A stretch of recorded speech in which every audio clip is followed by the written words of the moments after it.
Rafael Bueno.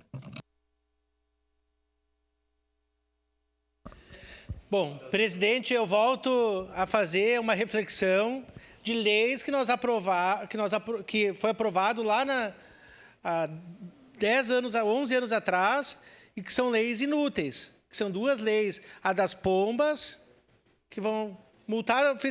Foi aprovada uma lei para multar uma senhora. E outra dos flanelinhas, que se tu vai ligar para quem se tem flanelinha? Se rouba o teu carro, flanelinha vai acudir? Não.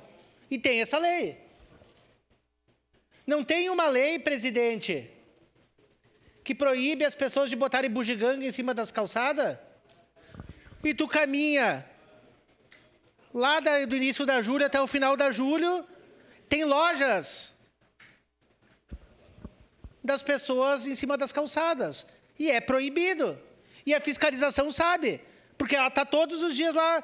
Tem vendedor de tênis, vendedor de roupa, vendedor de meia, vendedor de eletrônico, em frente às próprias lojas. E a fiscalização faz o quê? Não sei. Porque estão todos os dias lá. E é algo ilegal. Bem como depositar lixos em locais irregulares é ilegal. Mas a prefeitura faz a sua parte? Vamos lá. Declarar voto. Eu quero dizer, colegas vereadores, que eu não escutei rádio, vereador Bortola, então não sei quem está falando, mas eu votarei contra esse projeto.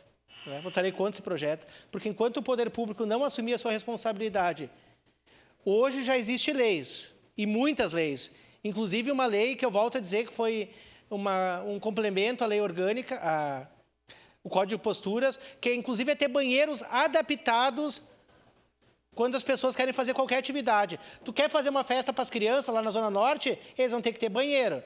Tu quer fazer uma festa de cachorro, alguma coisa que tem que ter banheiro. Tudo tem que ter banheiro. A lei exige, para protocolar e pedir um alvará de licença para fazer um evento, precisa. O vereador Xuxa, para botar os brinquedos dele, precisa dos banheiros. Senão, não vai fazer e leva multa. Já existe isso. Agora, a lei é para aquelas pessoas que não fazem nos locais corretos. Mas aonde especificamente? Na estação férrea? Tem banheiro na estação férrea para as pessoas que frequentam? Não tem. Então, é um local público e a prefeitura que vai lá e coloca um banheiro, construa. Porque senão as pessoas vão fazer realmente, porque não tem. Uma criança vai fazer aonde um xixi, uma criança de 4, 5 anos? Ela vai ter a consciência que ela vai levar multa? E até tu fazer o xixi e denunciar, quem que da prefeitura vai lá? Até tu ligar, ficar lá pendurado no telefone, quem que vai lá? Então, por favor, né, gente? A gente não tem nem fiscal para cuidar dos senegalês que botam as coisas em cima das calçadas. Vai ter lei agora para cuidar das pessoas que fazem. Né? Então, votarei contra. Para declarar.